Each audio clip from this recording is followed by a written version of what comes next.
My son was in the Army back during Desert Storm, but even then he wanted an MBA. He looked at a dozen schools, but only one offered the online education and flexibility he needed while he was in a tent in Iraq. Grantham University. Turns out that Grantham's been delivering affordable, relevant college and advanced degrees for over 65 years. Heck, if they can deliver a quality education to a soldier in a tent overseas, think about the flexibility Grantham can offer you so you can earn your degree too. It doesn't matter how complicated or full your life is. If getting a degree is on your bucket list, you'll want to do what my son did. You'll want to call Grantham. Find out how easy it is to get started on your education so you can check that college degree off your bucket list. Call Grantham right now, 800-910-1370. That's 800-910-1370. Flexible, affordable, relevant. Call 800-910-1370. Tired of paying outrageous prices for Viagra? Well, we have great news for you. Now you can finally get Viagra at huge discounts. Healthy Man allows you to save up to $500 on Viagra. Why pay U.S. pharmacy prices of $15 per pill or more when you can get Viagra for less than $3 a pill? Call today and get 40 Viagra pills for only $99. This can cost as much as $600 at your local pharmacy. You can't afford not to call us. If you want Viagra at the lowest prices, never pay $15 a pill pharmacy prices again. Get Viagra for less than $3 a pill. Call 1-800-516-7602 today and save up to $500 and get 40 pills for just $99. Healthy Man is fast, easy, and affordable. Operators are waiting at 1-800-516-7602 to take your call right now. Call 1-800-516-7602. That's 1-800-516-7602. Again, 1-800-516-7602. Attention business owners and independent contractors. This is a money-saving message from Tax Mediation Services. If your business owes $20,000 or more in taxes, we can help you today, right now. Listen, dealing with the IRS is no picnic. It's an intimidating and extremely stressful process, and you don't want to go it alone. Our attorneys know every law, every tax break, and every possible opportunity to help you resolve and reduce your tax debt. And if you owe more than $20,000, you may be at the top of their hit list. So don't take your tax debt lightly, because it will not go away on its own. The IRS can seize your bank accounts, your home, and even shut down your business. Call our tax experts today at 1-800-783-0810 and let us deal with the IRS while you focus on your business. That's 1-800-783-0810. Again, that's 800-783-0810.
Is that my go? Was that my go?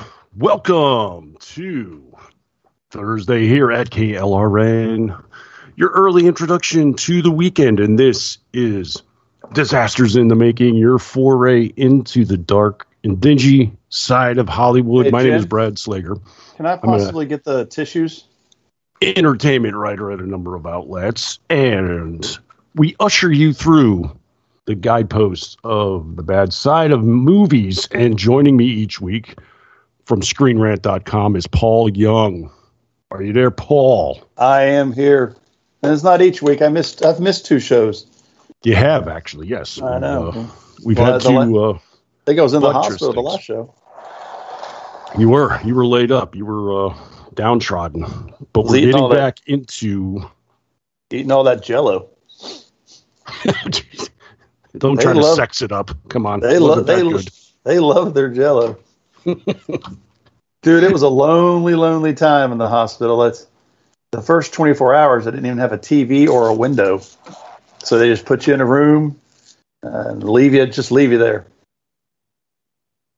And so there's a lot of quarantine and isolation happening. And finally, when they moved me into a room, I found a movie channel. I think it was FX or something. I watched Rush Hour 1, 2, and 3. Wow. Back to back to back. Like you weren't being punished enough. You know, and truthfully, it's not a bad trilogy. If you have nothing else to watch, it was a pretty decent trilogy. I forgot how much fun Chris Tucker and Jackie Chan were together, and they maintained their charisma through all three films. Even though the films weren't as good, they maintained the charisma. So, you know, I had stuff to watch. It was all right. The Olympics were on, and all I got to watch was women's handball. Still don't understand it. I've watched 5 hours of it, and I don't know what's going on. That's a badass game. I love watching handball. Handball? I don't get it. It's kind of like basketball and field hockey combined, if that makes any damn sense, which it does not. It's a purely European game, but it's like, hey, I can do this every 4 years. It's not like curling, which really gets me excited. It's, you know. Well, I will say I did watch quite a bit of ping pong. Those people are intense. Wow, you were like desperate, weren't you? Wow. Dude, I'm just nothing to do but lay there and watch TV. Well, what we're trying to do tonight is not only get back on track with our usual, but really what this show needs to do is serve as some kind of distraction, some type of diversion from everything else that's taking place. And in order to do so, I think a Gerard Butler movie is just the thing to do. It's just mandatory. And so in order to do so in proper fashion, I invited over from Red State, Hunter, the esteemed, the popular Kira Davis is joining us. Kira, how is everything tonight? Yay. Hi, everybody. Everything is Butler-tastic. It is. Feeling good. I queued up our movie that we're talking about. I queued it up earlier today, and I hadn't seen it in a while, and it's really fun to watch again. What? Come on now. Let's not stretch it too much. No. Guys, I'm ready. I'm ready to defend this film. Let's go. Well, I got to say this. It's, when it came out in the theaters, it really got ignored. I think it opened in something like the number 4 spot. It didn't even pull 10 million the opening weekend. Its entire run barely made 20 mil. Nobody saw this thing. It's kind of criminal. I just realized this was one of my first reviews ever for Screen Rant, published in September the 6th, 2009. I gave it 2 stars back then. Oh, wow. I think it's one of those movies that grows on you. Like because the first watch, I can understand why it didn't perform well, because the first watch, it's just absolutely bizarre. Like, you don't know what to think about it. I can't remember really how I felt about it, but I remember the film so very well that I think that bodes well, right? Like, when I sat down to watch it again, years ago for the second viewing, I was like, yeah, this actually is a really good movie. There's a lot going on here that is kind of groundbreaking. And I think that probably was the beginning of my Gerard Butler obsession. This is a seminal film. I do remember when I was reviewing this review, I do remember thinking, Butler would make a really good action star. And then he came out and started doing all the stupid rom-com stuff too. And I'm like, can we talk about this? We've talked about this before on the show. This isn't my first appearance on Butler. But there was a time when I think that's why I liked him, because before I was like, I could not understand why this guy kept popping up in rom-coms. I'm like, he's attractive and he's got the accent going on when they let him do it. But he didn't seem to fit. And then when I saw him in Gamer and maybe one other film, I was like, yeah, this guy's a great action star. I think it was Machine Gun Preacher. I was like, why aren't we doing this with this guy. Mm-hmm. Yes, he needs more of that. He's good at that. He has an extra charisma, except in the movie Timeline, where he has no charisma at all. Neither does anybody else. Because by the way, entire movie that was also on the TV, so I watched that one too in the hospital. Wow, that one almost made me sicker. But he does have this charm, and I think the best Gerard Butler is like brooding, violent Gerard Butler with a sensitive side. Yes, he's got to have that soft side. I think this was kind of like the breakout into his third cycle of his career, where he's kind of now in that Liam Neeson stretch, where it's middle-age action, and he pulls it off. He absolutely pulls it off. I am here for it. I will be watching the Fallen series until he is a grandfather rescuing his granddaughter from. Absolutely, I love for sure. the Fallen series. London Has Fallen is just up there. And you know what? Only to Geostorm to me. And Greenland isn't really an action film. No, but I think he serves the lead role pretty well in that film. It's interesting you say that. My husband and I accidentally watched it recently. Accidentally. I think he didn't mean on it, and then he was like, well, let's just watch this. I'm like, well, it is Gerard Butler. I have been meaning to see it. Let's watch it. And it was so terrible, and I thought it was going to be an action movie, which is how I like my Butler. And it really wasn't. And when the movie ended, it was just so bad all the way around, from CGI to terrible sets to stilted dialogue to the stilted story. I looked at my husband. I'm like, but Butler elevated that. I'm like, I'm gonna watch. The sequel got greenlit, and I was like, yeah. I was a little surprised at that news. I got to be honest. Yeah. If he's not in the movie, though, it's not worth watching. There's nothing else in that movie that makes it interesting enough to watch. Brad, do you know what the financials were on that? Because I wonder if COVID kind of propelled it a little bit. There was nothing really out. Nothing was on. It was it was supposed to. It basically got lost in the second churn, if that makes any sense. It was originally slated to come out towards the end of last summer. It got pushed back to about September. Then it got pushed back a second time to October. But this is when theaters were trying to reopen. And so, there was a handful of movies that came out, and they're like, okay, we can get back. And then the second wave, of course, hit, and that kind of screwed the pooch on everything.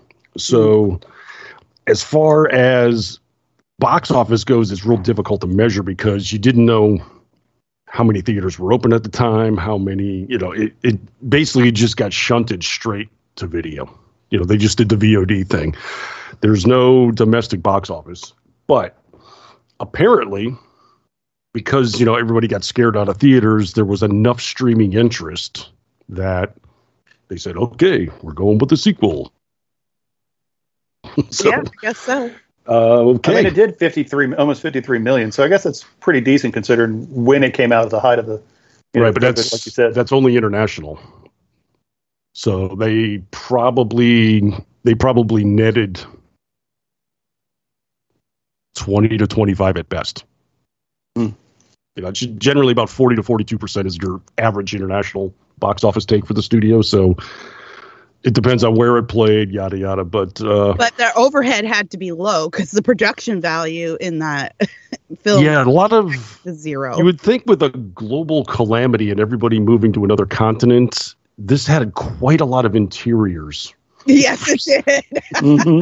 We were saying, it wasn't exactly a sprawling landscape epic. Yeah, not really. It wasn't what I thought it would be, and I think maybe the marketing was a little off, but I don't know how you market a piece of crap like that. But I think when I was looking at the trailers for it, and I was excited, I was getting Geostorm vibes. And I did at first, and then it's like, wow, they're going full drama here. Yeah, it was not as Geostormy as it needed to be. Either up the camp or give me a little more like action. It was deep impact, but without the impact. Right. Take out the CGI and Right. And what is it? It's kind of a Lifetime movie with a lot of head scratching going on. I got some good news for you, though, Kira. What's that? There is a Butler action movie coming out next month. What? Yes. It's called Cop Shop. I'm there. I don't even need to know what it's about. I haven't even heard of But it. why don't you tell us? Well, that's why I'm here, folks. Okay. For your It doesn't edification. matter. I will be there. I keep wanting to say he's a bounty hunter, but I think he's really a hired serial killer. Oh. And there's a guy that they find out is in a lockup in an outpost cop jail that is the target. And at some point in time, Gerard Butler himself, it's basically, he gets not locked up, but I think handcuffed to one of the jails, and all kinds of action takes place, but it's primarily interior at the cop station. There's like a good cop. He's an anti-hero. The bad guy's in the next cell, and other people are coming on site. A lot of tension, a lot of drama, a lot of finger pointing. And Gerard Butler has got a slicked back mane of hair that is just glorious. So this is get straight into my veins. Exactly. I cannot wait. I'm not saying I would. I'm just not saying I wouldn't. And on top of that, they just announced a new film for him where he is going to be an airline pilot on board an airliner that gets hijacked. Okay. Is that Afterburn? I think it's actually called The Pilot. They went real clever on this one. It's called The Plane, something like that. Yeah. Well, I hope that's a working title. Yeah, I know. Can we get some snakes or anything on board? Let's dress this up a little bit, folks. But CGI on a plane. By the way, that's another movie I watched. Snakes on a plane. Snakes on a plane. It's not as fun as you hope it would be, but I've seen it before, and I was just hoping it would be as good as I remember seeing it the first time. It was not. It was not. Yeah.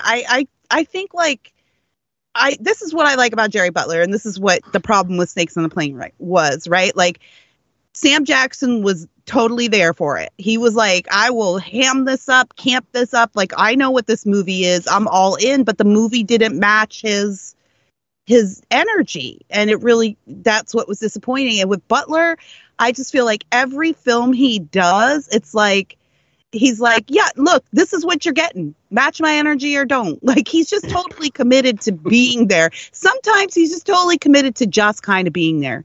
And that I like too. But sometimes he's like, I know this movie's ridiculous. I don't care. I'm making it. Well, here's Sometimes a little bit of trivia. Ridiculous. We can all use a little bit ridiculous sometimes. Oh, I use yeah. it daily, actually. I mean, I don't know if Kira's aware of this. Paul definitely is, but I've got a collection of novelizations of horrible movies. Yeah, you do. And these have to be original scripts, too. It's not like in a book that was adapted. This is like I wanted literature from god-awful films. Like, they made a book out of this script, but I've got a collection of a couple dozen going. The thickest novel I have is Snakes on a Plane. Wow. Try to make sense of that. Look, I start hunting for stuff for Brad now. For Christmas, I find him a book of some sort that he doesn't have. He's got several now that we go hunting for. And he's gotten me into it. So my kids and I were up at a bookstore in Chattanooga. I got family in Chattanooga, Tennessee. And there's a place up there, McKay's. It's 2 stories. It's about 33,000 square feet of space for just nothing but books. My kids and I spent an hour hunting down the best of the worst novelizations.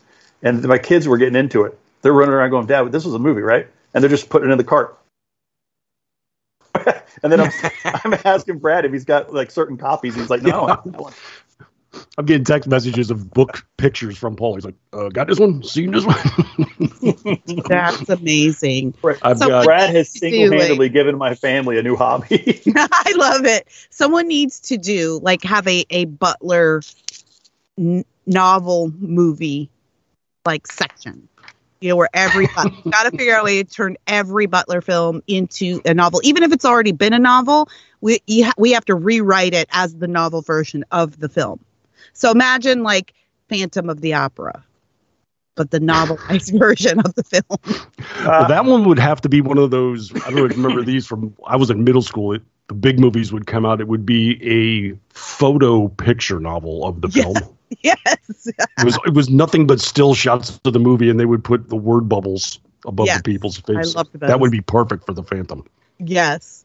Or Dracula 2000. Oh my gosh. We did that one last year. It was so good. Yes. I watched it for the first time for the show last year. I had not seen it before. So I watched it for this show. And thanks, guys. Yes. You're welcome. That's why you're a friend of the show, Kier. We treat our friends with the best. Yeah. Exactly. Only the best with Kira. Don't take it personally. It just means we love you. Okay. I mean, it is. The gift of Gerard is the gift of love. Absolutely. And in this film, I was loving every second. And because I would say this is probably my 5th viewing of Gamer. And so I didn't have to pay as what? The 5th viewing.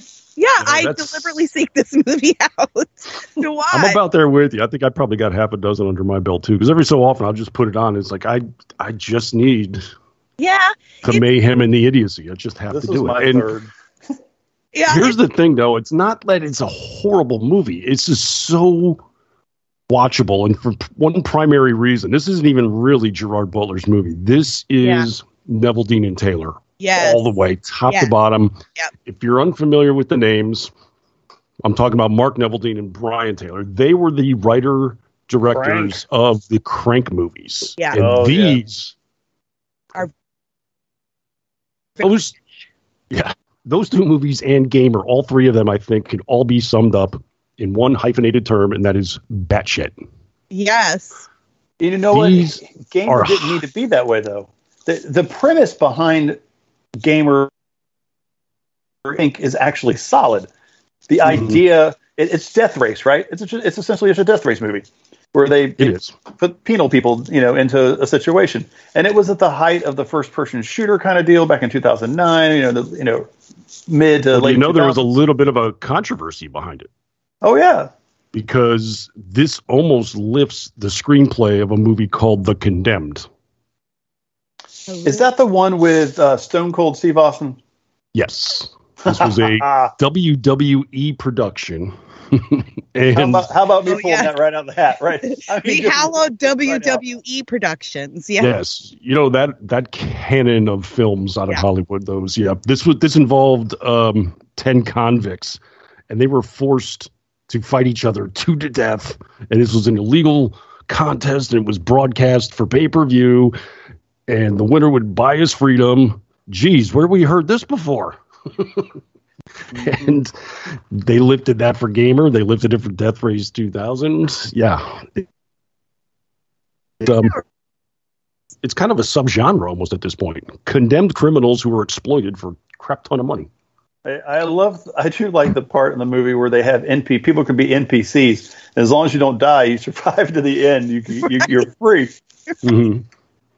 Who would take that chance? We first did this. I mean, this was The Running Man, right? You're right. This is not a new concept, and so I'm for it every time. It's funny because it always acts as like a commentary on our increasing addiction to entertainment and digital entertainment and gaming and video games.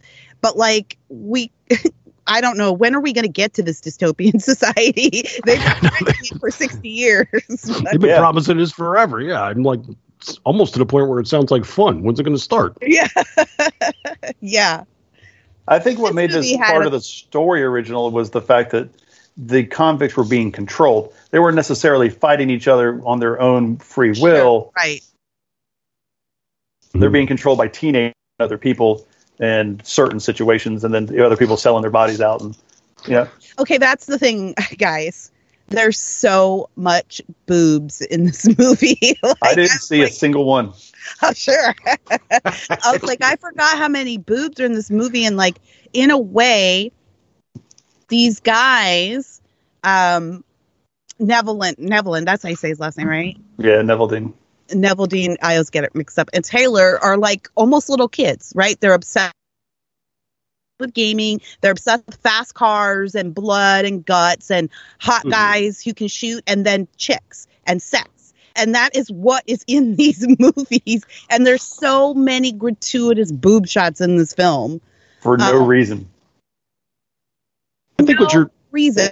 Okay, and Milo Paul and I go through this a lot Ventimiglia. of the times. Paul struggles with the term gratuitous. I don't know what you mean. I own 400 board games. I don't know what you mean. Well, the whole aspect behind gratuitous nudity is that there is no purpose for it except to have nudity in the movie. Like, it doesn't serve the plot, doesn't serve the characters, There's no serves the audience. Non-gratuitous. It's essentially Quentin Tarantino using the N-word and the F-word in his movie. It's the exact same Pretty concept. much.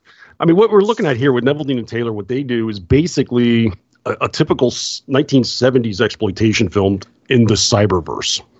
They just, everything is hyperkinetic, rapidly edited. They shoot everything on HDMI. Have you ever seen how these guys make a movie? When they did, they kind of stopped now. But Yeah, where'd they go? It's all handheld. They do almost entirely handheld cameras. Right. One of them, I think, is Neville Dean. A lot of the time, in chase scenes and stuff, he's holding a digital cam while he's on rollerblades. Yep. That's crazy. Chasing the characters around. They've even fabricated like a wraparound rig with, and they use almost like stock cameras. They'll use like a Canon HD that you can buy at Best Buy, but they'll get like a rack of 8 or 12 of them to encircle the characters. And then he's chasing with this rack and wrapping around them. They shoot sometimes 200 to 300 hours of footage for one movie. Wow. Oh, yeah. Yeah, I mean, there's a lot of moving parts in every scene. I was like, even just the scenes where people are walking, you know? I was thinking about the opening scene, which is Kira Sedgwick, who's awesome in this movie. And she's with the two bosses of the network, and they're walking along, and there's so much going on around them, you know? Even just the scene in the office, it's frenetic. The whole thing is frenetic. The language is frenetic. But when it stood out to me, it's been a couple years since I sat down to watch it. I was like, oh, I forgot. Her boss tells her, just stop menstruating and tell me what's going on. Yes, I have that written down as the quote of the movie, yes. I'm so glad you brought it up. Here's a sentence from my review that is now 12 years old. Gamers filled with so much violence, shooting, blood, explosions, flying body parts, exposed breasts, lesbians, and perversion that one would think it was written by two frat boys on a binger. Yes. And they fight, so they'll blow up heads and blood splatter everywhere. But the idea of a woman on her period is like, ew, you're so gross. Shut up. Ooh, blood, gross. Yeah. You just coated the camera lens in plasma 2 scenes ago. And if there's something wrong with her menstruating, right? Like just menstruating, like as if there would be something inherently wrong about that could impair your. And here's the thing: they're our age. Neville Dean was born in '73. like I don't know if these guys ever grew up. By the way, I just tweeted you a picture of Neville Dean on rollerblades holding the camera. I'm looking at it right now. Awesome. Cool. Now I think if I had seen like in the end credits where they had one of those little nods to sponsors and stuff, and if it would say like the production would like to thank Jaeger bombs, I would totally believe it. Yeah, it wouldn't surprise me at all. Thank you to Fireball. Yes, this is a for sponsoring our production. What was that one controversial Four Loko? That I'm surprised there weren't like product placements for that, but the staff was probably busy sucking the cans up that they couldn't put them on camera. You know what? I bet looking back, they regret not doing more like legit product placement in this film. I mean, it's right for it. It is, but their editing style prevents wants to put their stuff in. That's true too. Their camera never locks on a scene for more than 5 seconds, so no product would ever get its money's worth. I mean, like you said, even when they're walking down the hallway having a conversation, it's not like they shot it in 1 or 2 They probably had 5 cameras, and they're just like hyper editing while people are talking. It's just, right. Your heartbeat goes up while they're talking about the ratings. It's like, what are you doing? I like it. I couldn't watch, like, this is not how I want to watch every single movie. But this movie, it works for, and Crank, it really works. And sure. I don't know, does it work if it's not Butler? I don't think so, because he's the charisma to carry the film. Literally, everybody else around in there has no soul. They're written to have no soul, right? The characters themselves are not allowed to have a soul. They're being controlled by somebody else. Even Dexter, and I don't want to use Hall's real name because he doesn't deserve it in this film. The way that he did that Southern accent and a lollipop type of, I wanted to take the lollipop and stick it in his nostril. Isn't that the point? Yeah, I guess it's like a character eating an apple. It just annoys me on screen. Why are you eating an apple? Nobody does that. Well, the thing is, he's supposed to play like this eccentric billionaire that's controlling everything, and he's just so brilliant that he's off the map and stuff. And the thing, and Hall plays it way over the top, probably more so than needed. Yeah. The thing is this, though, I'm watching him, and he didn't come off as bad as Jack Dorsey. No, I thought so too. I thought he could have gone a little darker, but he chose to go loopy with his impression of a tech mogul instead of he chose to go more like John McAfee than Jack Dorsey. And I did, when I was watching it again, I did think, well, it was a pretty cheap choice to go with the Southern accent, and I think that's an actor's crutch, to be honest. Because it adds character when they don't know what else to do, and right.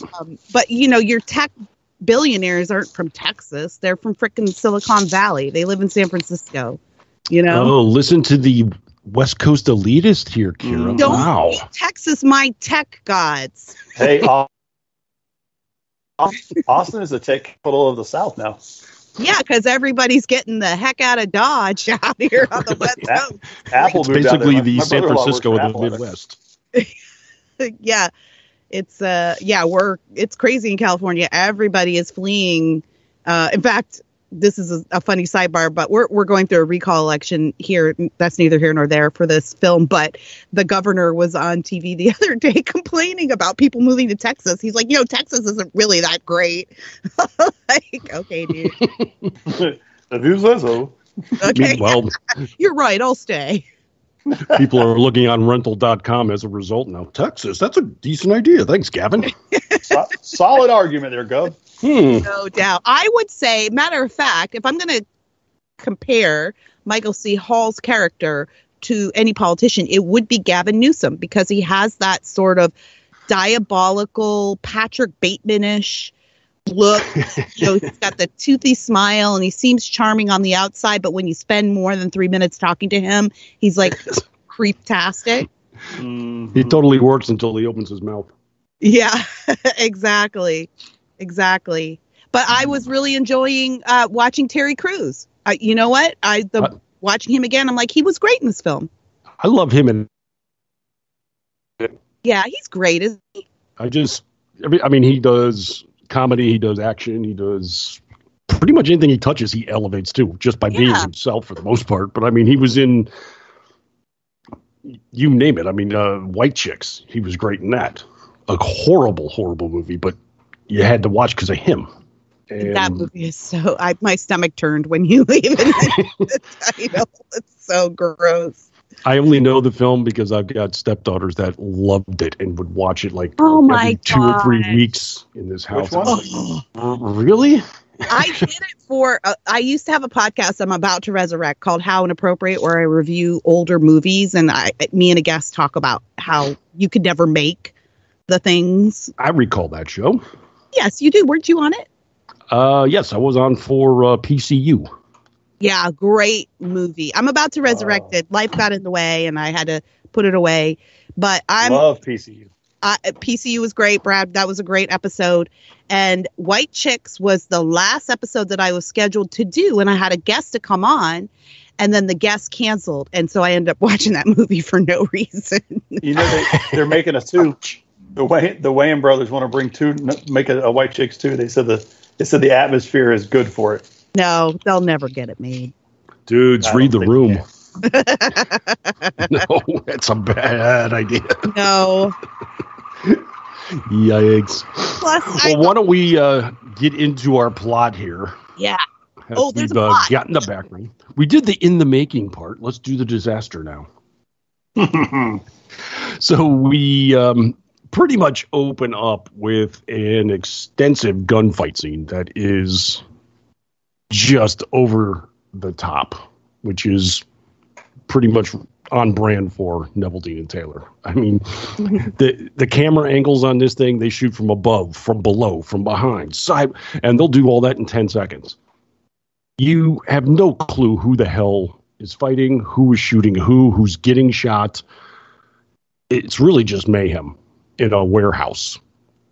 And it's all centered on Gerard Butler. Now, this is a testament to the guy. He doesn't really have a lot of dialogue in the first half of this movie. No.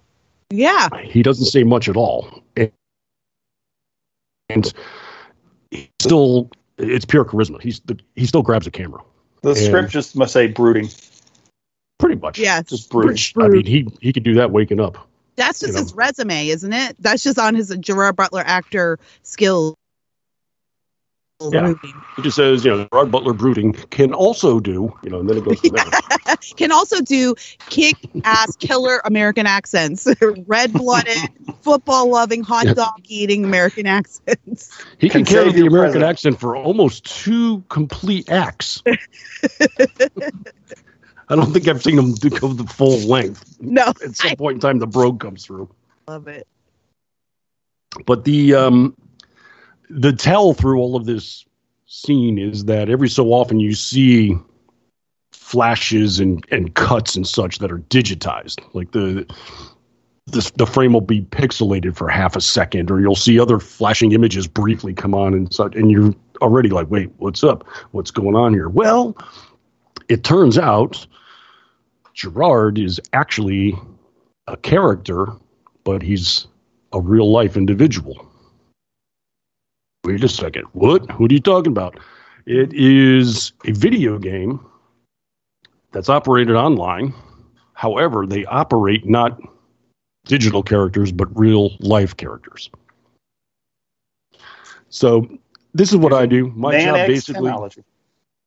I'm kind of in the position where I have to ruin movies. So we're watching real life people performing such action as in a video game. My question is this: how exactly do they film this for the presentation in the movie? In their world, how are they filming these guys in this condition? Because 1, it would require about 400 cameramen, and 2, you're probably going to kill about 350 of them in the process. Right. Because it was nothing but automatic gunfire, grenades. I mean, right. We saw one grenade go off pretty much right next to the camera, and the guys would fly in the air over the cameraman. So whoever shot that scene I'm sorry, they're dead. I'm going to go with miniature drones. I think the technology has been developed at this point in that gamer universe, and it's miniature drones. So if they lose one camera, they just deploy another drone. I mean, don't forget, a tech guy. All right. Here's Kira retconning the movie as we speak. Fill in all the holes. So we're now led to believe. Wait a second, Gerard Butler's being controlled by someone, and we cut to our now famous. Because we talked about it so much, famous scene where the network executives are talking to each other, and Kira Sedgwick is very excited because she's landed the interview. It's been confirmed, and we get the menstruation line that made the entire first act of this film. She's very excited, though. She's going to interview Ken Castle. Yeah. Which nobody knows who the hell he is, but we're supposed to be excited about this because he is the brainchild behind 2 online social media games. And they are pretty much diametrically opposed to each other, though they're similar in that people can, in the game, control live human beings. One is in a Sims situation, and the other is in this wartime situation. Mm-hmm. Yeah, Society, and what's the other one called? Slayer. Yes. Slayer is the one where hardened criminals, the men on death row, are outfitted with a computer chip, and all of their actions are completely controlled by a 17-year-old with no military experience whatsoever. But you got gaming experience, and I mean, it happens in real life. Every year there's a story of some kid who steals a car and drives across the country, and like, you're 12, how'd you learn to drive? Oh, GTA. You know? So this is like, this can be confirmed. This holds up, guys. Okay, all right. You're more attuned because you've gone through the kids in that phase. Yeah. In my house, it was Rockstar. Oh, okay. Yeah, so we're still. It would almost be like if my girls went on tour next week because they played Guitar Hero. Not sure if they could pull off a full tour, but we'll see. So the other game though is really curious because it basically is The Sims with real people,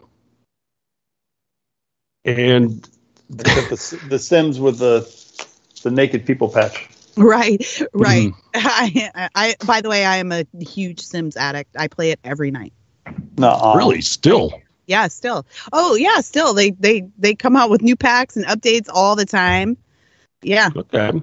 I tried it, and I then came to a realization one night. It was like, I'm playing a video game to relax and get away from everyday life, and I'm stressing about cleaning toilets, cooking stuff, going to work, joke. Getting a job. I was like, what the hell? That's the joke in the Sims community, because I lurk a lot on the Sims subreddit, and that is the joke. Like, here's me like refusing to go out because I want to stay home and play The Sims, and I'm playing 6 hours carefully navigating my Sims love life and building the perfect apartment for them.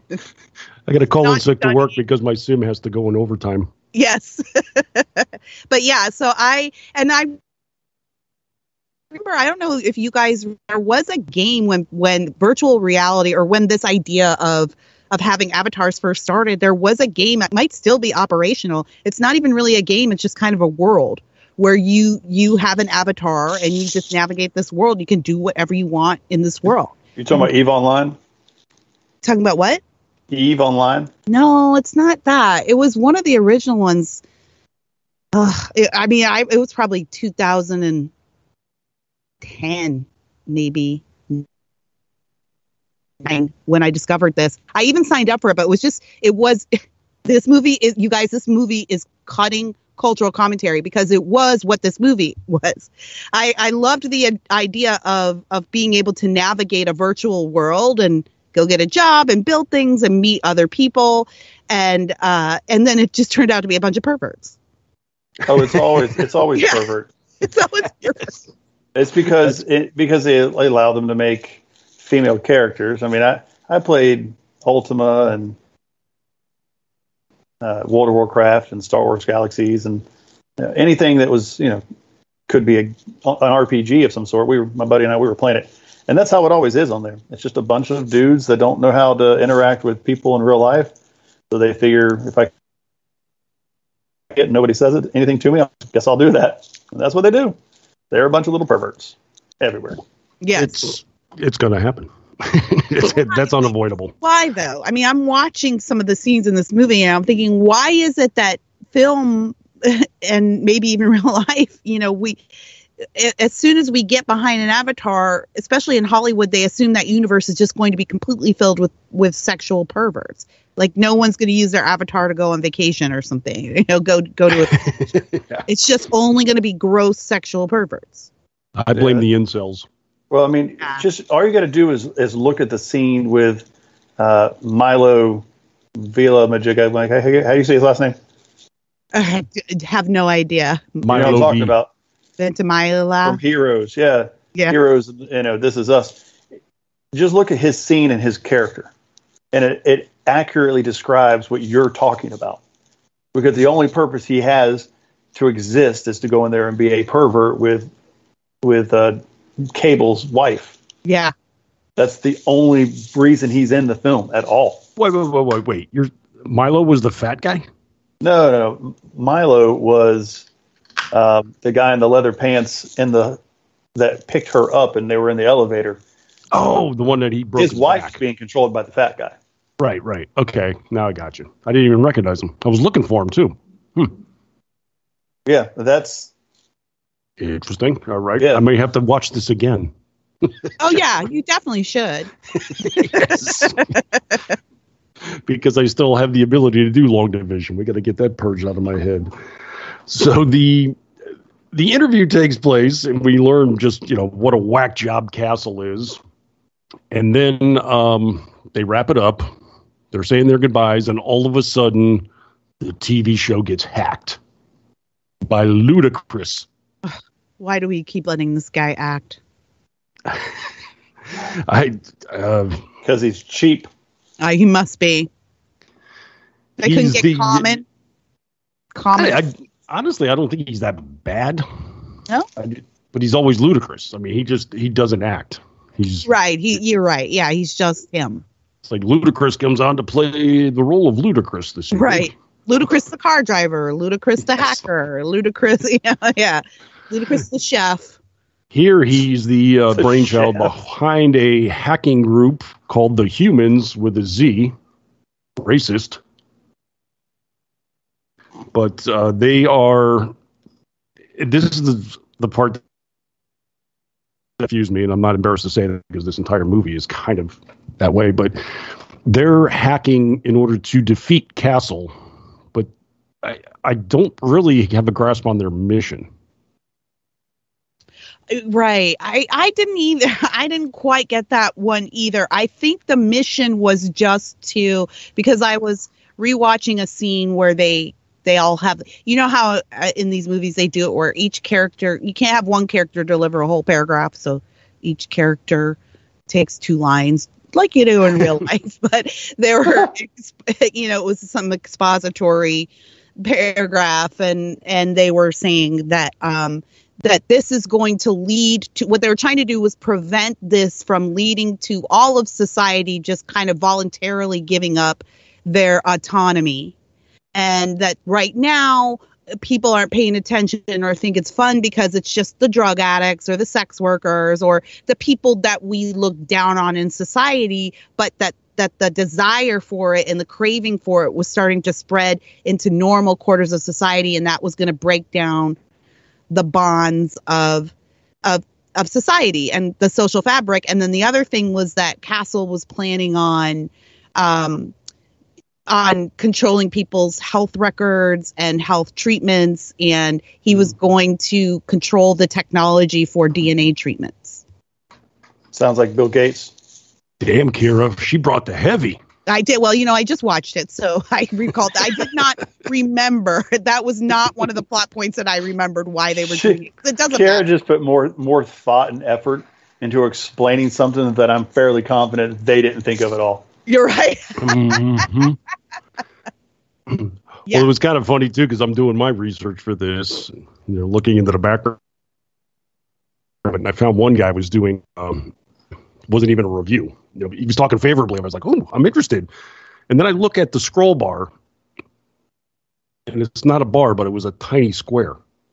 It's like, what? This cat had to write like 12,000 words on the movie Gamer.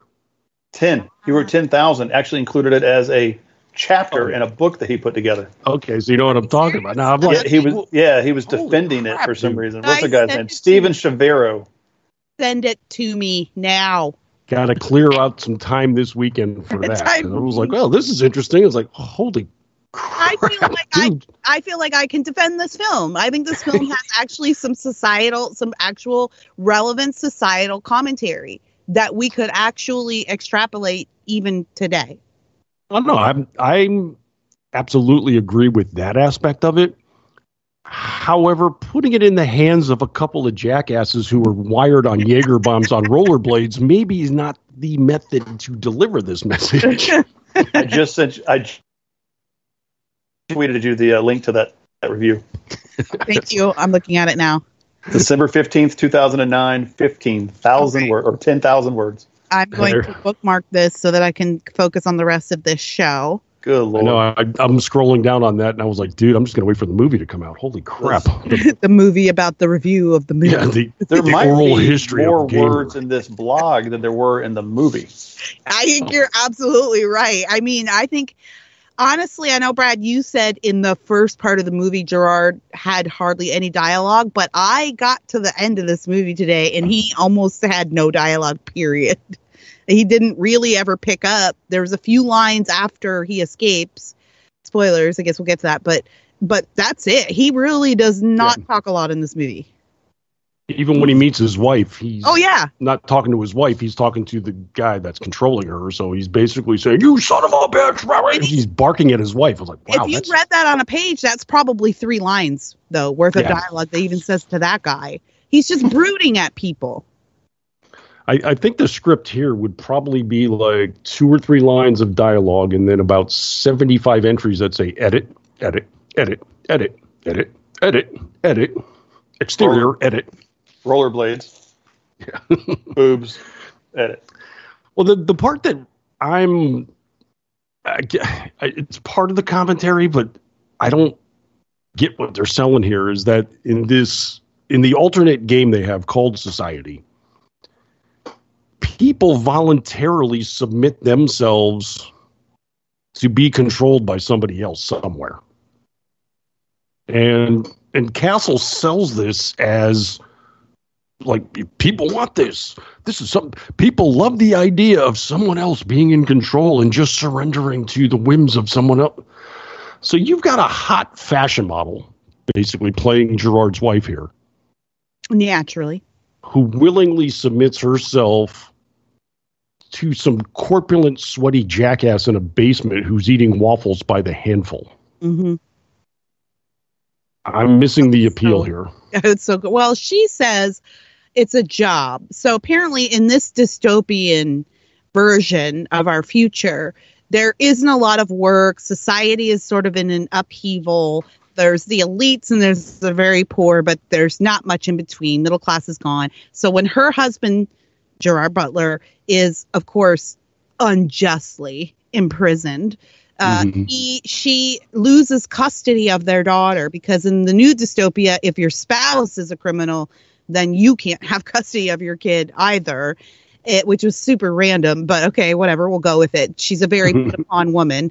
And so she lost her social cred, really. Basically, you live in this world with a kind of social credibility, like the Chinese system, and she lost it. So this would be like dystopia with a clout score. Exactly. This is the only job she could get. But it's also, we learn later that it's they're kind of denigrated for this, because there's the scene where she goes to meet the guy to try to get her daughter back, and it's almost like applying at a bank loan. Right. Yeah. And the guy like finds out what she does for a living, and he's never just like, really. I watching the scene where she goes into this very dark and bare. I mean, these guys were just like, they didn't care. They didn't care what the sets were when it wasn't a fighting scene. It's a desk in the middle of a huge room. It's like there's no efficiency of space here. There's one guy in the middle of this huge, like almost gymnasium with a desk, and she's got to walk the long walk from the door to his desk, and her heels are clicking on the floor as she walks. And I was like, they didn't even bother matching the sound to her gait. Like, it's obviously someone was like, just add some sound effects here. I want to hear clicking heels, but they were not her heels. You have to have that ominous echo of her footsteps that kind of rain down on her. But the thing is, with all that space, go ahead. Look at all that rollerblade space they had. Right. Well, they could have circled that desk like 17 times. You know what? They probably just reused that. It's probably one of the stadiums that they were using to shoot in, and they just redressed it for this scene. Could be. They did this in New Mexico, by the way. Good day. Figure that out. Oh, Second Life is the name of that virtual reality game that Oh my gosh. I forgot all about Second Life. Long time. I was just thinking about it the other day. I wonder if I still have a profile up there, because I think it's still active. That's the game that they were parodying in The Office that Dwight plays. Yes. Oh, Yeah, I forget what it was called in The Office. That's probably where I heard of it. But yeah, it just got to be a bunch of perverts. More pervs. We can't get away from them. No, I guess because it's like perv are on the fringes of society, which is where they should be. But when you're in a virtual world, you can live out these fantasies that are, for good reason, distasteful to do in public. Yes. Holy cow. Keep it in the basement. 800,000 active monthly users. Seriously? I need to go see if my profile is still What on in the there. world? Wow. You probably have like back taxes and stuff like that you're going to No face. doubt. No. God knows what they've been doing to my avatar in my 11-year absence. I'm Hello, sorry. Kira. We have not seen you for a few years. Your property has been repossessed. In order to get it out, you'll need to pay. I'm sorry. That's 800,000 active monthly users as of 2017. As of November of last year, it's 900,000. Wow. It's gone up. Wow. What in the world? I'm totally out of the loop. There are several things that I didn't expect to hear tonight. That and the fact that Kira has watched this movie 5 times. Those two things blow my mind. You know what? Instead of going to play The Sims tonight, I'm going to get into Second Life. You're amazing.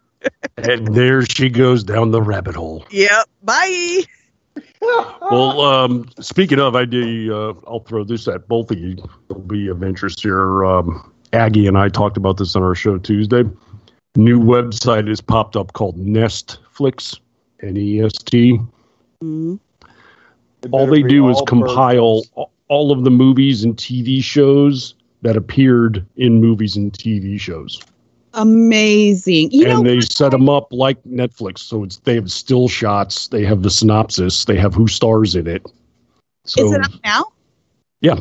Netflix. At Netflix.fun, I want to say. Nestflix? Nestflix, yes. N-E-S-T. Like any TV show that has been nested in another program or movie. They feature, not all of them, but they have like hundreds and hundreds of them. Like all the shows they made on 30 Rock, for instance. Yes, like, I'm looking at it right now. Wow. MILF Island is in there. Great. Satan's Alley from Tropic Thunder and Simple Jack. Yep. Oh they have all those trailers or any of those movies are featured. Yeah, you're from 30 Rock, the rural juror. Remember, they could never say rural juror. Nobody could pronounce it. Rural juror. Brad, I owe you one for this. Amazing. This is awesome. This is so, amazing. Kira, you're not going to get any more work done tonight. I love this country. Oh, they've got all the movies from Last Action Hero with Jack Slater. Yep. Wow. They even had what's the one where Steve Carell was in a movie in The Office where he's doing the finger guns. That was in there. I saw it the other night. Well, we could do a whole podcast. Absolutely. Amistad 2. Hail Caesar. Damn it, I've even lost where we were now. I know, I'm sorry. This is me. Some rabbit trails are meant to be taken.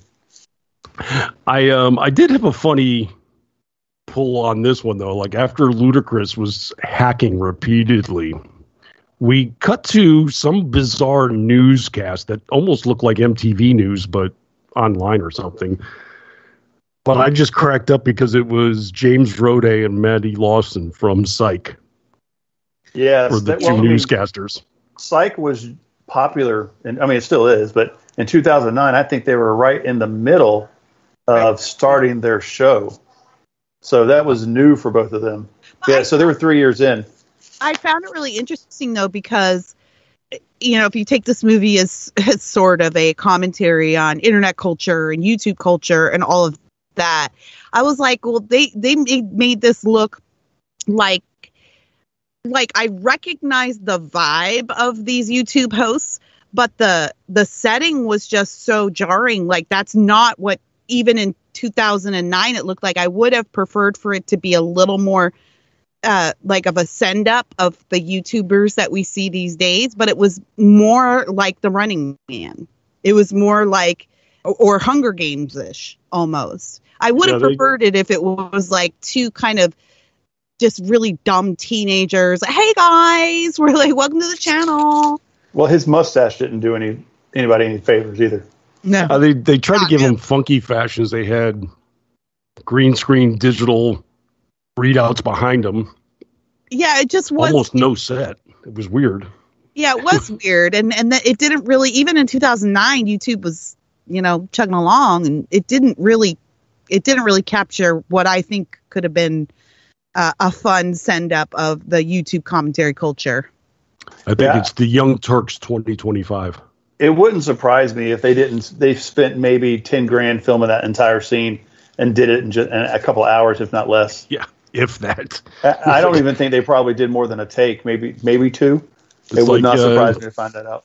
Hey, you two, tell us when you get a day off on set, and we'll just, we'll hang a screen up and we can shoot this on the quick. And it seemed like you're probably right. There was like some favors paid here or something. Yeah. Like they knew the directors or something. It was like, why? One or the other, I could even understand, but the two of them was like, something's going on here. Yeah, we didn't even really need them. We have, we see people talking about about the game. We see a lot of advertisements on TV about the game. Everyone's talking about the game. We probably didn't need these two, but I mean, the film is clocks in at 95 minutes, so maybe they needed short time. Well, this is the part that cracked me up too. Now, I guess we have to kind of lay out a little bit of the plot behind Slayers, and what it is they have, like we said, these guys on death row fighting. I didn't even understand really what the goal was in each stage, but if you survive 30 stages, you've fought for your freedom. Right. Yeah. I didn't really see how the kicker was you never get to survive, right? Right. Well, no one had survived so far. Yeah, they didn't want him to for whatever reason. So Gerard Butler is like supreme at this game. He's Cable. He's the hero. Even though he's not doing anything, the kid behind him is the hero. Cable with a K. Jennifer Richardson just tested positive for COVID.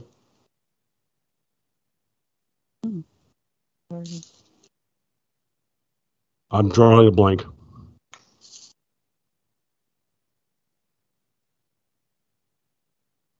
Who is she? I'm not sure. I don't know how I'm supposed to act. I was waiting for a second shoe there, Paul. I'm not sure. I didn't hear the question. Who's Jennifer Richardson? I just got a text from my buddy. His wife had breast cancer. I've known him since junior high. His wife got breast cancer 2 years ago, beat it. It came back last year, and she just tested positive for COVID. Okay, so that wasn't aimed at us. I thought we were supposed okay. Not to be flip about it. I wish you a speedy recovery. Yeah, she is in... she hasn't left her house in a year. Oh boy! Wow. And her white blood cell count is way low. She's in the middle of doing a special treatment for the cancer that is now in her liver and has metastasized throughout her body. And he just sent us a group text at the same time. Well, let's keep Jennifer in our prayers. Yeah, that's absolutely. That one's rough. Well, you guys keep going. I don't know what to do here. I'm muted too late. I was trying to mute my mic to tell my wife what got the text. Okay. I muted too late. Sorry. Thought you're throwing it at us. That's why. Confusion. Jacksonville's getting hit pretty hard with it right now, and so it's pretty rampant in our city at the moment. I blame Tim Tebow. He's a super spreader. Why? What did he do?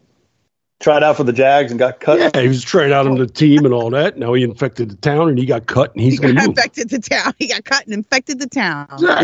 He goes to my like church. A Texas Democrat, this son of a bitch. Tebow goes to my church. Well, the crux of things here is that Gerard Butler / the 17-year-old is on the verge of making it to his 30th round and succeed. I'm cracking up at the 17-year-old being like an online hero. Like everybody loves him. He's opening up his video email and like teenage girls are lifting their shirts and flashing their breasts at him and trying to buy the rights to cable from him.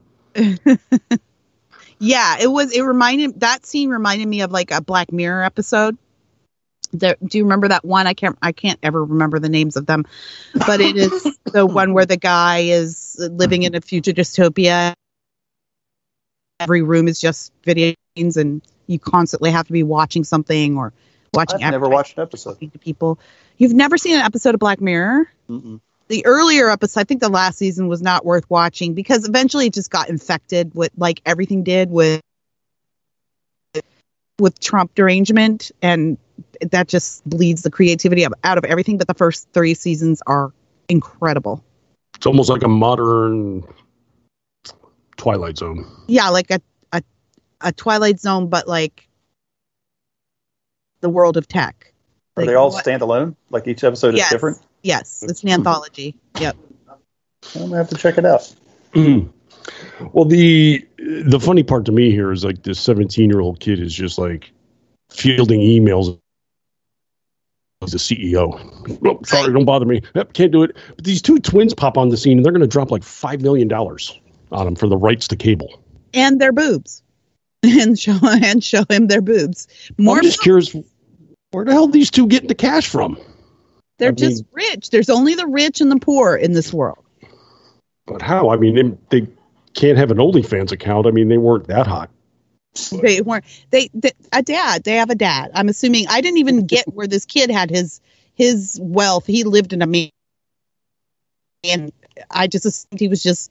I assumed that was another version of a commentary that parents are off working their butts off to make all this money to spoil their kids, and they just end up raising these entitled kids who have no care for the lives of others. See, and Kira's fallen into the trap we do on this show so frequently where it's up to us to fill in the blanks that the script didn't give us. They're like the rich kids of Instagram. Was Instagram even there in 2009? No. I wouldn't know. Look at me trying to pretend like I know when Instagram's. Might have been a version of it. And this, I think Instagram was like a second generation kind of thing. Yeah, I would say it would be more like if they were to remake that movie today, it'd be more like an Instagram, the rich kids of Instagram. Yes. I think it would be something of that nature. I think you're right. But yeah, that's what I took away. That was my takeaway, that this was a commentary on millennials or I guess millennials. Here's another question I had. Again, me injecting common sense and pragmatism into this script. As cable's succeeding and getting up closer and closer to the 30 round mark, this game Slayer is becoming a worldwide sensation, and they are showing crowds of people, like 40,000 strong, piling in together to watch this game play out. Okay. Yeah. Okay, I would say it's not really any different than like the Colosseums of old. Okay, but here's my question. Where is the profit motive here? Because if you're showing this in a public square, 40,000 people are not paying to watch your game. We don't know that. We don't know if those people didn't pay ticket prices. We do. Listen, Brad, you give me all of your doubts. Everyone, we do this even now with sporting events, right? Where if your team is playing, like, say, in the World Series and they've got an away game, but people want, and especially if it's like a Game 7 and people want the feeling of being there, you can buy a ticket to the stadium and they'll broadcast the game in the stadium. And so I would imagine that it's something like that. I would imagine that there's a lot of people, there have to be a lot of people at home just clicking, and you do see people watching TV, watching online, watching this in other smaller forums. And was imagining that in the way we do with sports, that for the big games, for the big players, maybe stadiums sell tickets so you get the feel of the crowd, and it is like an exhibition event. So I got to ask at this point, when you were younger, did you have a public works job, like filling in potholes and stuff like that? No. Because you're damned adept at this. Brad. It's just that I am a lover of movies, and so movies that I love, I spend a lot of time just filling in the plot holes to make it okay for me. And Same. Yeah. You're very skilled at this. That's all I'm saying. It's a compliment. Yeah. I get that this is a plot hole, but guess what? I can fix it. It might not even be a plot hole. We don't know what they're charging people to actually play as the characters either. He's making like, big money on Slayer, but I bet you all his money was being made on society. People that want to be controlled and people that want to do the controlling. They probably pay a pretty penny just to be users. You're right. And also there were a lot of in-game purchases. That was one thing I was noticing today when I was rewatching it. So the players themselves could really spend and it was expensive. So you could drop a lot of money on real life. Yeah, because he would pull up that digital soccer ball and scroll through, and he's like, "Gay, bad. Yeah. Oh, I want that. Okay, cool." Right. Well, if we look at it in that angle, it's no different, if not a predecessor to Ready Player One. Which has that same kid in it, right? I don't think so. Is he the one in? I know he was in Percy Jackson. Oh, no, it's not. Percy Jackson's what I'm thinking. Oh, Lerman? Yeah, no, it's the other brunette white boy. The other one. But when you think about it, it's very, isn't that pretty much the same thing? Yeah. They're paying to be avatars. And except in this situation, they're just being fake digital avatars, where in Gamer, they're paying to be real people. Yeah. Still wanting to be somebody different than you currently are, which, says a lot about society in general. I told you this movie is a deep commentary on society and the social fabric. Oh, no. We're making it that? I don't think it's Yeah, I was just about to say, we're making social commentary. The movie fails at it. You guys are The movie's basically like, I think this is bad. We're breaking down the chocolate chip cookie further than it needs to be broken down. I don't know. I choose to believe that these men are brilliant writers and deep thinkers, and that they've placed all of this intellectual value in this film for me. I'm going to refer you back to the photo that Paul tweeted at you of the director on rollerblades. Just rollerblades. Just stop menstruating, you guys. Done. Well, that was easy. Ken Castle is he's bothered at the fact that Cable is about to make it to the 30 mark, so he dispatches another criminal on death row to go after him in the form of Terry Crews, who is unique in that nobody controls him. He's not serving as an avatar. He's basically a hired gun. Yeah. And he's looking good. He's looking very Terry Crews-y here. And he is hamming it up 2,000%. And I appreciated every second of his performance. Like, he knew what kind of movie he was in. Yeah, he didn't shy away from it at all. And he is just so entertaining to watch. Even he was playing, like, a lot of times these days you see Terry Crews as a good guy. And he has that kind of personality in Hollywood now. But he still sold it. He still sold being this terrible guy. He was great. I loved him. I loved it. I totally do. And if there's any other reason to see this movie, it is to watch Terry Crews sing the song from Pinocchio, There's No Strings on Me. That was freaking amazing. When that scene popped up today, I was like, this is why I love this movie. And we're going to get to the other awesome scene. Well, there's plenty of awesome scenes in it. I'm not going to spoil the one that was like the scene that makes this movie, in my opinion. Can't wait to hear it. So. The conflict is ramped up now. Terry Crews is going to get the drop on Cable. Gerard Butler. I was like, come on, Terry. Ain't going to happen, but I'm just going to tell you now. But, I have the benefit of knowing Mike Bannon, etc. Maybe Terry Crews hasn't seen the Fallen series, but at one point they get in a hand-to-hand fight, and he's just about to fire a gun into the head of Cable. And I'm only assuming the gun got hacked because he pulls the trigger and you hear the gun burp and the bullet just kind of falls out of the barrel. Yeah. Falls and bounces off of Cable's forehead, and that was about it. And then they continue the fight, and then he gets carried off by the in-game police because, you know, we have rules in this game. We're killing every single that moves for the most part. Gotta have a police force to keep control on this. I guess. I don't care for that trope in movies where something happens at the last second to rescue the... I mean, you know, I guess if you use it sparingly, but the idea of, oh, this guy points a gun at our hero's head and says, oh, make my day. And then at the last second, like a car comes out of nowhere to hit him.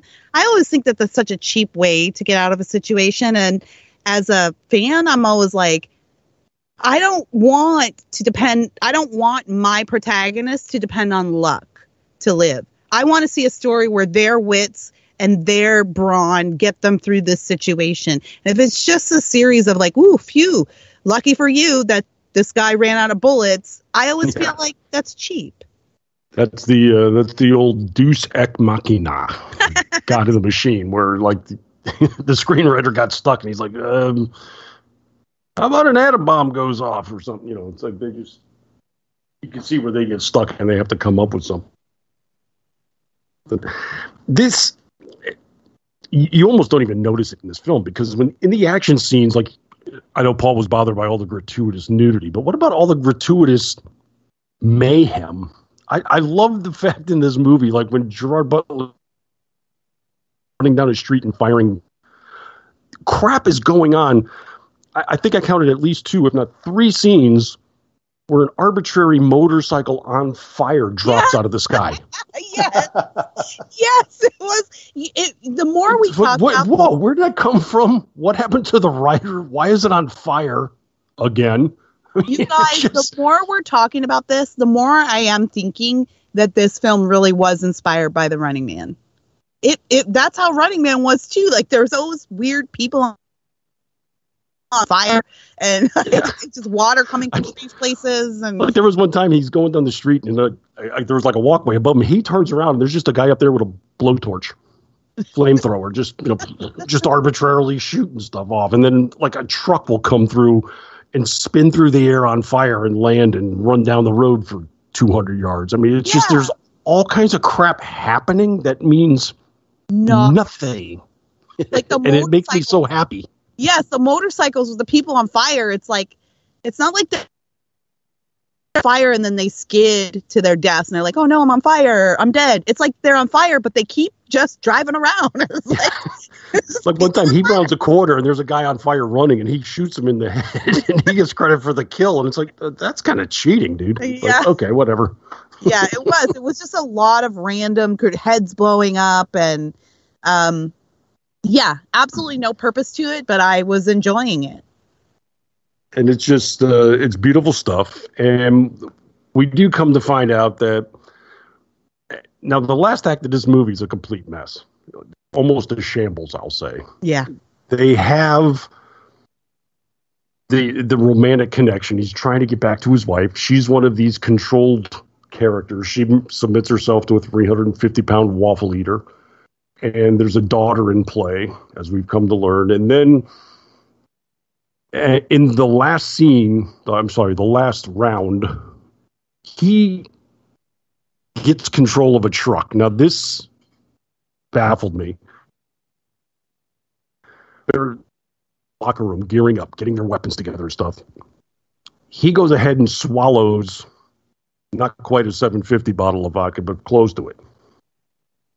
And he's already asked his 17-year-old if he could be like, let go. Don't control. Let me do things on my own so that I can win this final round. And the first thing he does is slam back a bottle of vodka. Yeah, did he slam back that bottle, though, after he asked for control? Or I thought that was like I thought that was a tactic, like almost a negotiating tactic. Like, if you don't give me control, then I'm just going to be drunk and you're going to lose. No, because he had asked for it, and then after he slammed back the bottle, the kid kept saying, "What are you doing? Why are you, what?" You know, the kid was losing his mind when he did that. Yeah, why did he do that? Well, we come to learn As he's running and stumbling and drifting down the road and such in drunken stupor, he gets into a parking garage, he finds a truck, and he proceeds to vomit into the gas tank of the truck. Oh, because he has so much stupid alcohol. A vodka was going to power the truck. The vomit. Wow. Vomit cough. Wow. His body has already absorbed most of it into his bloodstream. There was no alcohol. I also think you would have a little bit more effective method if you had vomited maybe into the carburetor. But life hack, people. Life hack. Yeah. But he gets in this truck and he runs down the road now, and he's like, this truck is getting like 25 miles to the stomach. The truck was dead in the water until he vomited in the gas tank, and now he's tearing badass through town for minutes at a time. It's like, dude, you had just enough to get to a gas station, maybe. But it's a Fast and Furious runway situation we got going on. Sure. And he's being chased by, they have these trucks in game that basically are snow plows, but to get all the dead bodies and broken cars off the roadway. Well, these two start chasing him, and he manages to destroy both of them because he's Gerard effing Butler. Mm-hmm. And then he takes his truck, puts it in reverse, and drives through the barricade of the game. Yeah. Yeah, there's borders. There's borders in this game. They have cement blocks put up to keep you in the game, quote unquote, but he blasts through that. It was pretty cool scene. I mean, cement everywhere, massive damage. Yeah, but it's like another one of those scenes. Gratuitous, yes. It's another one of those gratuitous mayhem. Like, the truck flips over and it's the worst disaster everywhere. He just kind of like walks away from it. Like, oh, he's fine. Yeah. Just shake it off. No airbags go off or anything. He just, whatever. That'd be a really good name for this movie. Oh, he's fine? No, gratuitous. Oh. That's all it needs. Call it gratuitous and be done. Gratuitous, no airbags.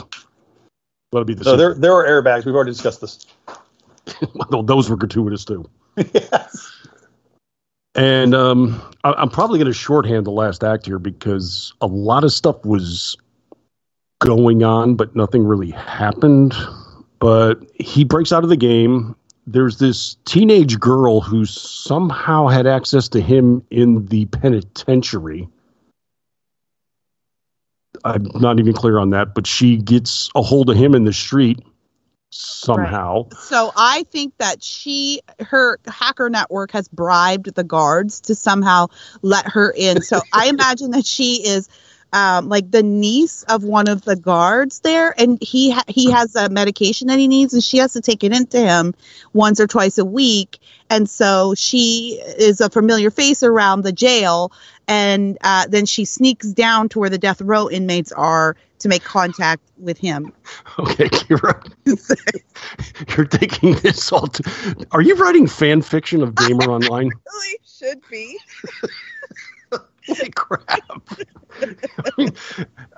And I'm not even making fun because I want to see your movie now. She has a really strained relationship with her own parents, but this uncle who works in the prison has been like a father to her, so she's very loyal to him. And then that's why everyone in the prison respects her enough to kind of let her wander around. You're blowing my mind, I got to tell you. I told you she's put more thought and effort into this than the people that wrote it. I'm waiting for the website to come up. Oh, Gamer 2.0 by Kara Davis. So anyway, I just explained it for you, okay? There you go. Got it. I'm on board. That makes sense now. So she finds Gerard Butler in an alley with a massive hoodie on because, of course. And then right off on the motorcycle, she convenes with the rest of the hackers with a Z. Hackers. Ludicrous. And they get him in touch with his wife. It was not a weepy, sorrowful, romantic juvenation because she was under control of the 350-pound ego-eating sumbitch. So he starts cursing at her, or through her, at the fat guy. And yeah, it really... it really comes down to this. We finally, for reasons I can't put together, there's a confrontation of sorts. I can't even call it a confrontation, can I? Meet up. Did they don't have a dance? We're at a basketball court because, of course, and now Cable and Castle have their face-to-face meeting after the song and dance routine. What the hell? I didn't understand the dance. No, okay, this is what this Kira, help us out. This is the scene that makes this movie. This is the scene where I said upon the first viewing, oh, this movie is brilliant. I was like, what is going on? But I loved, the whole movie is so jarring. Everything from the way they film it to the plot, all the holes in the plot, everything, all of the practical effects, everything is jarring. And this is another jarring scene of this guy who has so much money and so much power, but yet he is still so completely immature that the thing he does with his power is he forces these hardened killers, these murderous soldiers, to do a little Broadway dance routine, and that morphs into a fight routine. This scene was definitely dreamt up when these guys were high, and I am here for it all the way.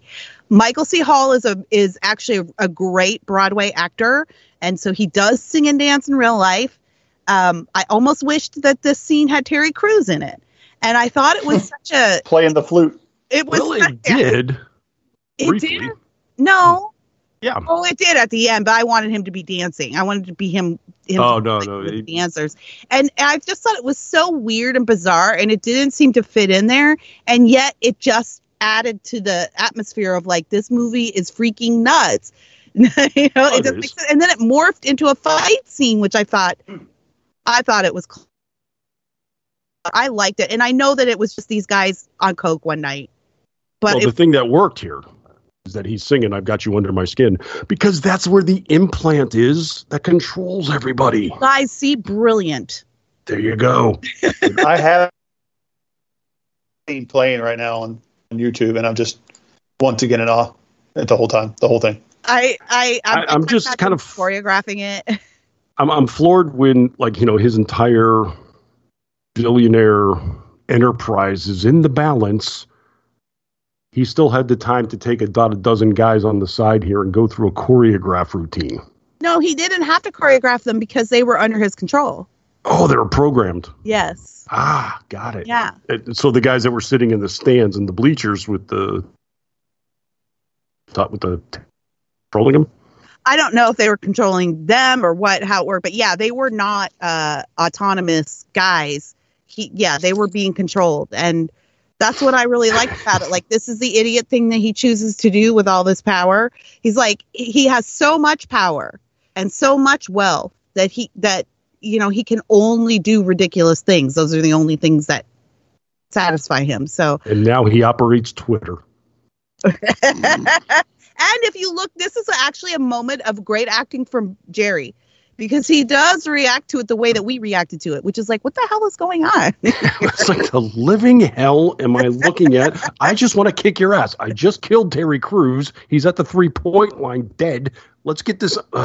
Fine, go dance, whatever. I love this scene, you guys. I watch this scene on YouTube as a standalone all the time. I love it. It's one of these magical moments on this show where this scene makes absolutely no sense and it fits perfectly in the movie. It's kind of the way that goes. Yeah. You encounter this frequently. Yeah. So yeah, this it progresses into a lengthy fight scene with America's Got Hemorrhaging. Now takes place. Dispatches them single-handedly, and then it's just him and Castle. Cable, Castle, square off. And then they hacked in, and now they have control of Cable. Let me get this right. So Castle starts kicking his ass. This just didn't feel right to me. You don't kick Jerry Butler's ass. No, but Hall was a little bit more cut than I thought it was going to be. Yeah, he is. I mean, I think he was in the middle of doing Dexter at that time. So, but yeah, doesn't Jerry have some kind of clause? Maybe after this movie he got wise and had like, I don't get beat up by Broadway. Yeah, no kidding. It's like, come on. This guy was in Damn Yankees. He's going to kick my ass? I don't think so. But he ends up getting the drop, and then the humans hack into the system and give Cable back into control of the 17-year-old. And there's a gripping knife scene, which basically means a knife blade wavers between the two of them for about 3 minutes. And then he finally sinks it into his abdomen and gripping. He finally gets the better of it. And the part that I didn't understand, but it's pretty much the end of the movie right there. It's just like, okay, he's dead. Done. We're done? We're done. Okay, cool, we're done. But we see people across the globe cheering because they had hacked into the system and they were broadcasting this. Mm-hmm. I don't get it because people are used to watching Violence massive and gunfights. Violence. Yes, and hand grenades and cars on fire and motorcycles dropping out of the sky. But now 2 guys with 1 knife on a basketball court lights them up like nobody's business. I mean, surely the people had to have known that there was funny business going on during that time, you know? Well, there must have been like a global dawning that Castle was a bad guy, but we were never shown this either. I mean, it's not a surprise that he's using bad guys to kill each other that other people are paying to control. So I didn't understand why this was some sort of sudden revelation. Well, the thing is, the world was all in favor of this. It's like, yeah, I want to see these some bitches kill each other, blow each other up. And then it's like, wait, that's bad. You should kill Castle. Yay, you killed Castle. But isn't one of the things that the world is reacting to and that the humans trying to get out is not all of these guys are bad guys. Like Butler did not belong there. And I think there is, excuse me, I'm not quite sure, but I think there is a line or two where Michael C. Hall kind of admits to, or someone calls him out on, kind of playing it fast and loose with the rules on the death row, you know. Oh, I'm sure of that, but I'm just talking about like that global reaction doesn't happen overnight. That's something that unfolds over time. But these people are like cheering wildly. It's like, great game we love is never going to show again. Well, Brad, they already paid their $35 for the ticket to the stadium, so they're in the stadium to watch the event. They might as well be having a good time doing it. I suppose. I guess it's just, again, it's me trying to make sense of this. But audiences now, even in the movie and now, audiences are very fickle about what they consider to be fair and unfair. And you root. It's almost like watching the Patriots win because you think that NFL wants them to win because they love Tom Brady and they love the Patriots and they give calls, right? Mm-hmm. It happens, and then the audience turns on the team on the company making it happen. They root for the underdog, or they root. And Cable has almost made it to the end, and everybody is cheering for him simply because he is almost at the end. Mm. They think he's guilty, and then when it comes out that he's not guilty and he was never going to actually win, maybe that's what the audience is turning on. The fact that this not the fact that they're killing each other, but the fact that it was an unfair playing field, and you never had a chance of getting out. There you go, Paul. Now you're in on this. Now you get it. See? But this would make Cable Tom Brady, and that would make Castle Belichick. Welcome to Kira Davis' plot hole fill-in service. If you have a movie that's confounding or has an incomplete script, send it to us and we'll fill in the blanks for you. Guys, we just invented a new podcast. Fill it in the gaps. Plot holes with Kira Davis. Spelled with a Z. Holes. Yeah. Spelled with a Z. Well, that is our film Gamer. Wow. It is a head rush. It is a migraine if you're not ready for it. It's not a migraine if you're drinking through it. I always recommend that. It was I recommend this though. This is it's a damn wild ride, and afterwards you're probably going to be shaking your head. So recommend it. It's on Tubi, by the way. You can get it for free on Tubi. A couple other of the fast services. Find it there. I recommend that instead of dropping $3 on Amazon, unless you really get pissed off with commercials. Yeah, I dropped the $3.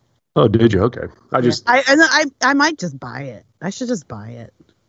I have it on my hard drive, so I just did the research ahead of the show. I like to help our audience out. Save some money if you can, and go enjoy Gerard Butler on the quick. But that's the Gamer. But Kira absolutely had a blast. Loved you coming on. Thank you. I love coming on, guys. Do some pimping here if you want. Where all can we find? You're all over the media landscape, so give us some drop here.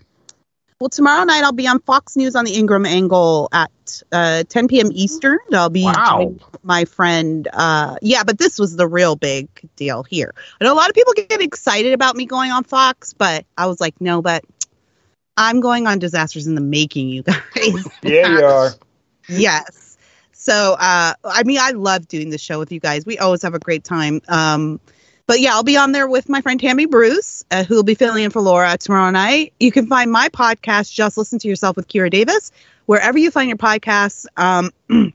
And fair warning, it's way more serious than this content. It's more about political stuff and cultural stuff, which is why I always love coming over here, because it's a break from that for me. And I get to talk about one of the things I love the most, just movies and films and Gerard Butler. So I can also be found on Twitter at Real Kira Davis. And of course, Brad and I are colleagues over at redstate.com. You can find all my work over there as well. And I don't know, just Google me if you want to find me. There's 2 other Kira Davises you'll run into. I am not the Hollywood film producer who works with Hugh Jackman, and I am not the anime voiceover artist. Allegedly to both. Wow, that's a letdown. Yeah, sorry. I do. You guys want to hear something funny, though? I do get Facebook messages for the producer, Kira Davis, from actors like, Miss Davis, I love your work. And I found you on Facebook. I just want you to know, if you ever need an actor to fill in XYZ role, like, I would love the opportunity to work with you. I'll always be like, yeah, this is the wrong one, but I love your pluck. Love that attitude. Go get him. Close to that was about 4 years ago. There was a Brad Slager who died in a parachuting accident. Oh my gosh. So I had condolences rolling in, and I was both touched and worried that so many people believe the fact that, oh yeah, that dumbass surely would die jumping out of an airplane. Skydiving accident. Yes, bound to happen. Sorry, Brad. I don't have that on the bingo card for any of the ways that Brad Slager dies.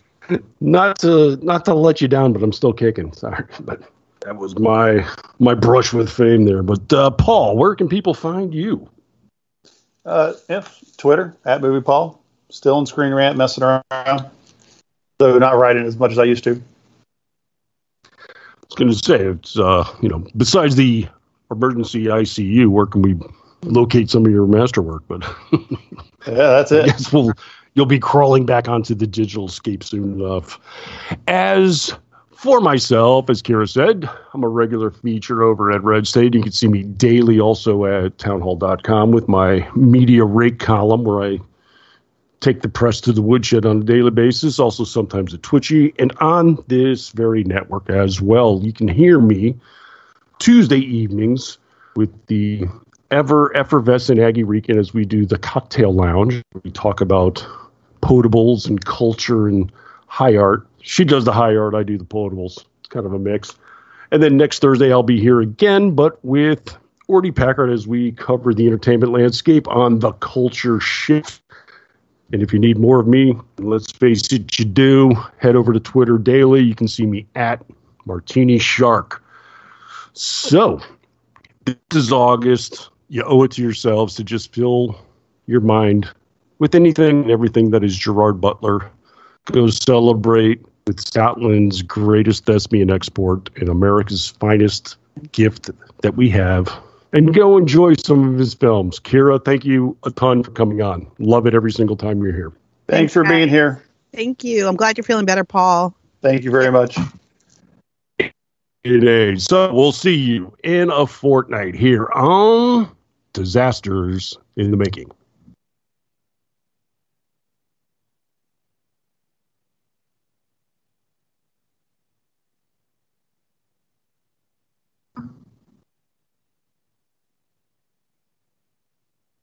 Oh my God, did Lou fall asleep? I don't know. Well, guys, thank you so much. Thank you. It was good. Always good to talk to you, Kiera. Yeah, you too. Always have a good time, and have me back. We might have to do a second Butler just because we missed a couple weeks ago. So if we do it again, we may have you on again. I'm down for it. Beauty. Oh yeah, it'd be fun. Yeah, I want to get. I know I can get Nick Searcy to talk about The Ugly Truth. So I'm thinking about maybe organizing like a Zoom or something, or like a YouTube live, not a Zoom, but a YouTube live. Just can see him, but he's very game to talk about The Ugly Truth and his experience with it. Oh boy. Yeah. Count me in already. Yes, I know. Yeah, he was like, it's so funny because like he's just been working for so long, and I've only known Nick for about 10 years now, and so now that I know him personally, of course I notice him when I see him pop up in movies, but I didn't realize how many movies I've watched in my life that he's been in that I didn't even realize it. Oh, this is Nick. And now I'm watching movies left and right. Every time I mention a movie, Nick will be like, oh yeah, I was in that. Oh yeah, I was in that. I mentioned The Ugly Truth one day, and he was like, yeah, I was in that. And I went back to watch. I'm like, hell, he was in this. Oh yeah. It happens to me too. Every so often, it's like, wait a second, that's him. Yeah. My wife and I were watching The Mentalist, and he showed up in an episode as a sheriff. Yeah, man. That's crazy. He just pops up in places. That guy, he's been working forever. Good for him. All right, guys, I'm going to go get some dinner. Thanks so much. Thanks, Kara. Absolutely. Bye, guys. We will talk soon. Thanks so much. Bye. Bye. All right, Paul, go take care of your ever drama over there. I know, man. It's rough and sad over here right now. There's lots of friends with lots of stuff going on. My phone's been blowing up with a lot of group text stuff. I imagine so. All right, we'll go tend to that, and hopefully we distracted you for about 90 minutes. I appreciate it, brother. We'll talk to you next time. I'll see you online, obviously. Oh, yeah. You know where to find me. Yeah, buddy. Thanks, Mom. We'll see you. Bye, man. Bye.